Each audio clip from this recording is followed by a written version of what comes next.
Garden State Film Festival, and we are talking about the feature film Stag. Here to talk to us is the writer, director, and executive producer of the film, Alexandra Spieth.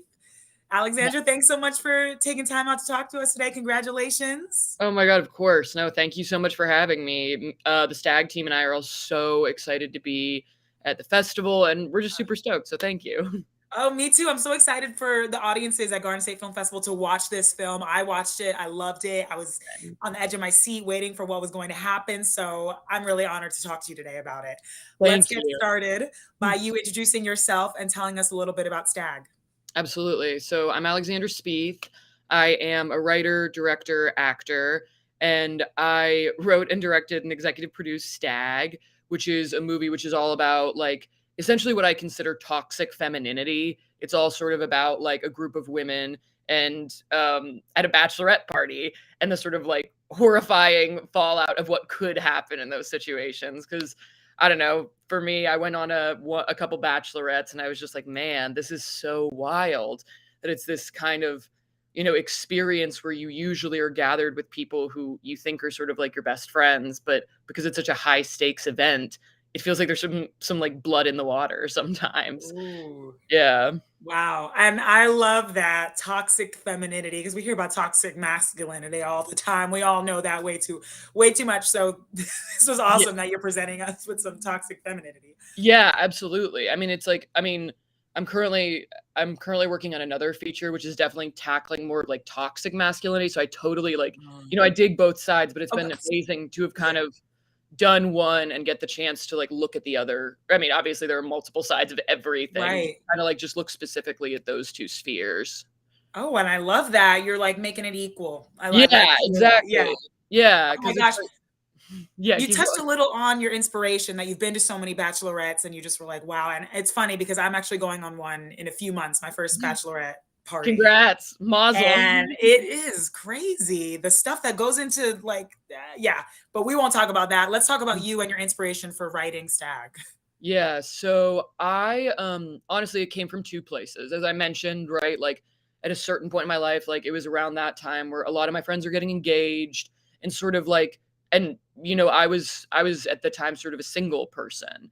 So it sort of is like you're in these spaces where you have a lot of pressure and you feel some sort of like matrimonial desires or whatever, but you're also the person who's alone.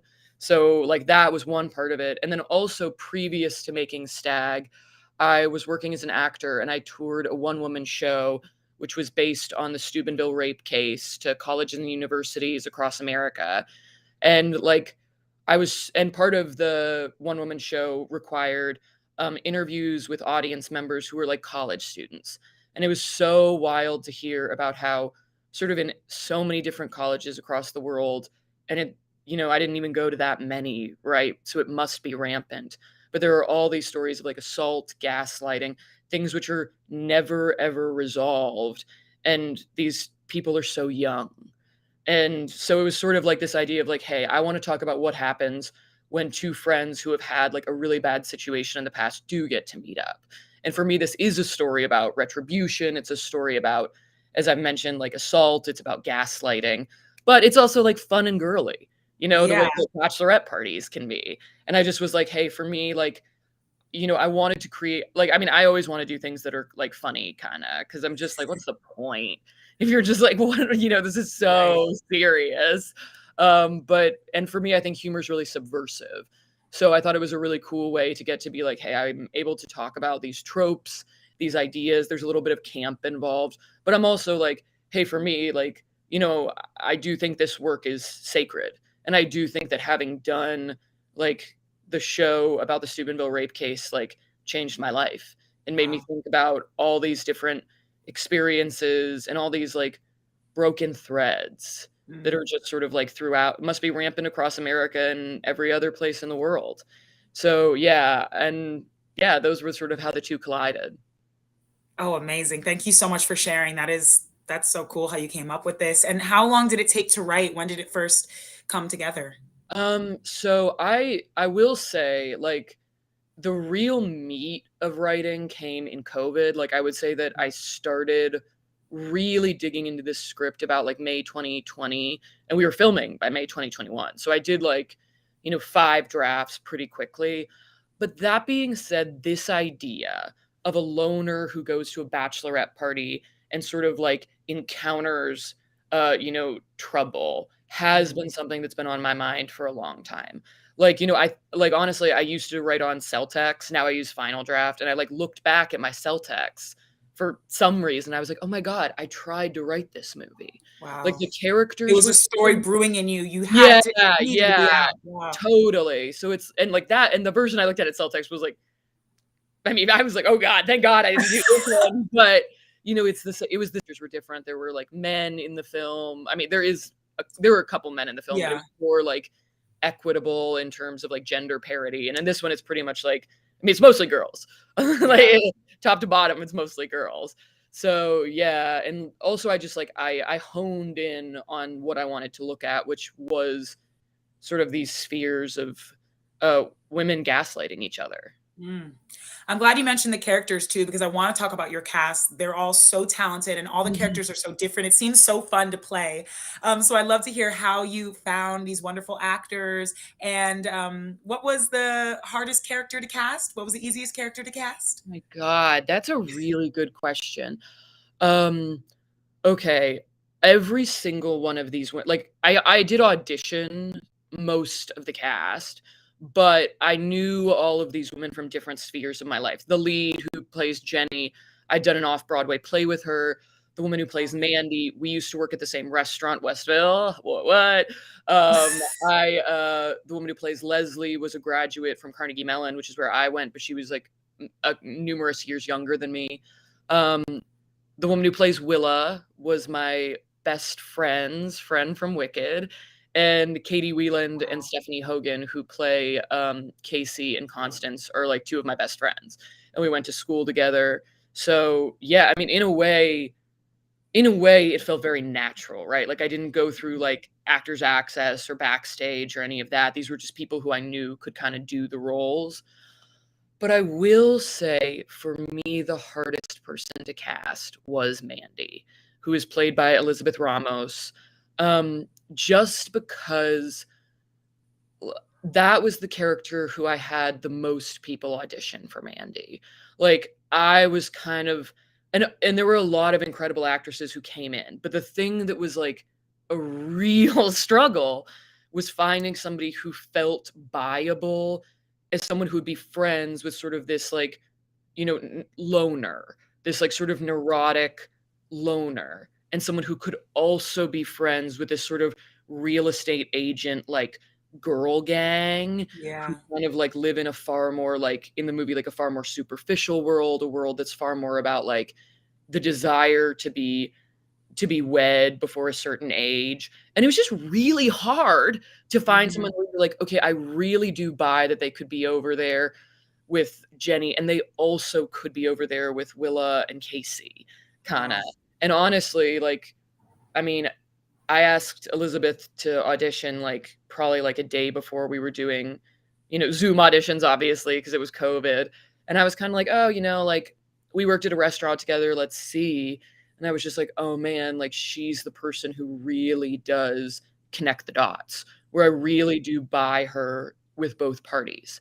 And I do understand how that happened. Where if Mhm. you went through something really traumatic with a best friend, you would potentially look for something that may be seemingly safer, Mm. kinda.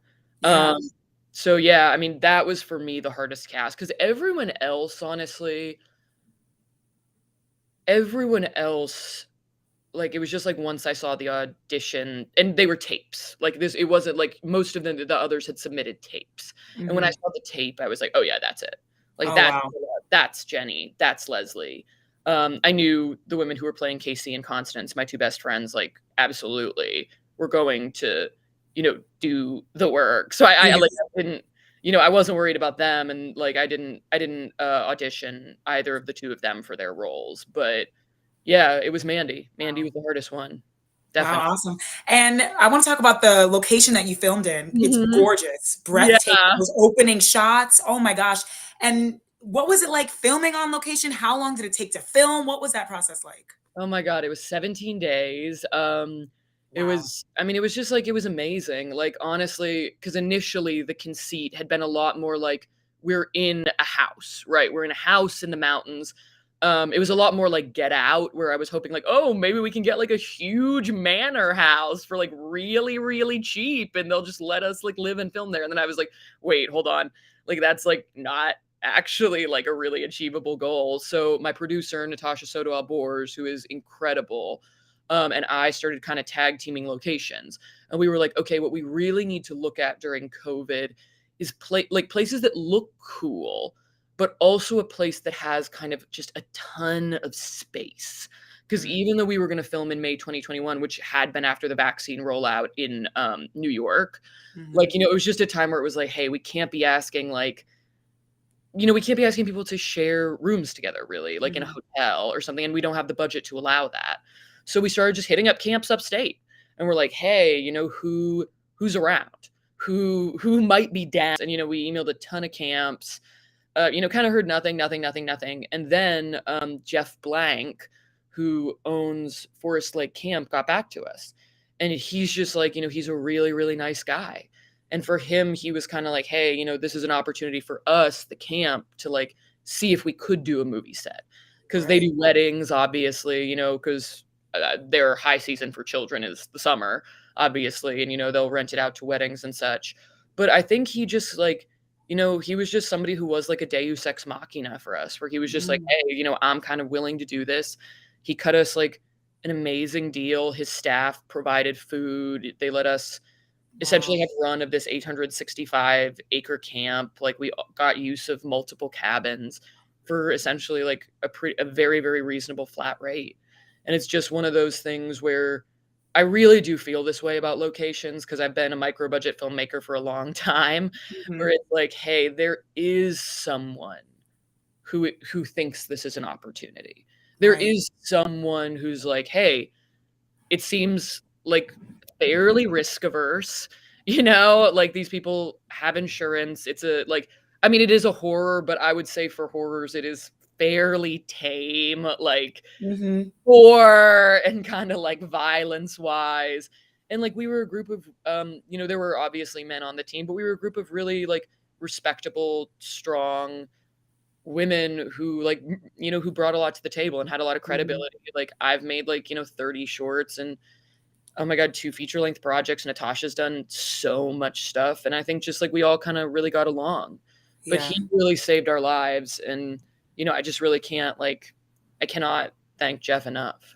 Dang. He Shout out to you, Jeff. That Yeah, I that mean, location, oh my God. god. I hope you're Yeah. making more films. I mean, selfishly, it's like I kinda hope they don't because your film is the Yeah, film, yeah, yeah, but totally. it's a wonderful location. What a Yeah, great it's place to film. incredible.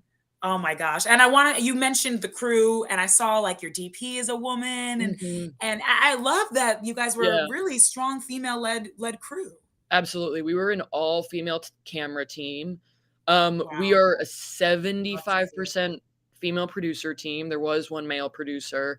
Obviously, I'm a woman. I'm the writer director. It's like, I mean, it's like it's got to be like a 70% female cast, because it's like Yeah. I think there are only like three A or couple, yeah. dudes in it, and they're not very big parts. But Mhm. yeah, I mean, that was part of the like, and it's like I mean, I love doing that set, like, it was literally incredible to work with all of those women, and I like, for this particular project, I was like, "This is really important to me," right?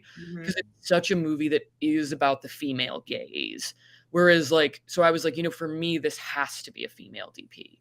Like, it Mhm. has to be someone who honestly who just, like, the cast on some instinctual level feels, like, comfortable with. Mhm. Because, like, just because it was a movie that was sort of hyper girly for me, at least, Mhm. I was like, "Hey, I feel like this is something that's really, really important, and something that even though it's a little bit subconscious, will allow these people to kind of, like, reveal themselves in a different way than if, like, because the camera is the eye of the Yeah. film. Even though I'm directing the eye, like, it is the thing that sees everyone. The camera is scary, and, like, I don't know, I mean, honestly, it feels to me like kinda like when you walk into a mammogram and there's a female there, even though it's, like, of You're course, right. it's Absolutely. wonderful to have, like, and I don't think it's like I certainly am like, men can, do that work too, but Yeah, there's there's just some kind of change in energy. Mhm. yeah, so, like, for me, that was really, really important for this, Mm. set and such. Wow, But yeah, and the director of photography, Caroline Mariko Stuckey, she's incredible. Like, she is. she really, like, made the movie what it is, and Mm. I'm, like, so proud to know her and have worked with her. Yes. Alexandra, I could talk to you all day. Yeah. We have 1 minute left and I need to get some advice from you because as you said, you've been on many projects. I saw that you starred and wrote an original series, 86th. Mhm. Also, wrote another series that went on for 4 seasons, Blank My Life. Mm. So I need to talk to you. What are some advice you would give to other directors, to other writers? Like, what have you learned in your experience filmmaking? Just do it and try to have some fun. Because the truth is, like, every single project has been the most important thing I've ever worked on in my mind. And the truth is, like, it is the work.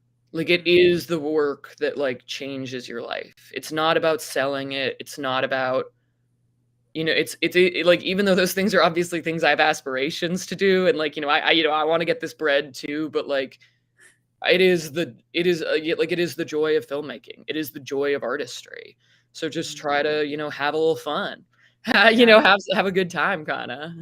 I love it. I love that you made a horror and we still had a lot of fun in this horror. So Yeah, totally. I love it. I loved meeting you and picking your brain just a little bit. I know there's so much more to talk about, but let me tell everyone quickly how they can see Stag and meet Alexandra because she will be at the festival, right? Mhm. Oh, I love it. You will be seeing Stag Saturday, March 25th at the Berkeley Hotel in the Kingsley Ballroom in the film block 8:30 to 10:30 p.m. I couldn't think of a better feature film to watch Saturday night. So definitely come out, check out Stag, meet Alexandra, and maybe the rest of the cast and crew if they're making it. Yeah, I definitely. love I'm sure some of us will be there for sure. I'll Awesome. be Everybody come out. Yeah. Thank you so much again. Congratulations to you and the crew and the cast. You made a great film. I can't wait to bring it to Garden State Film Festival. Thank you. Thank you so much for having us, and thank you for your time. See you Thank you. soon. I'll see you at the festival. Bye. Bye.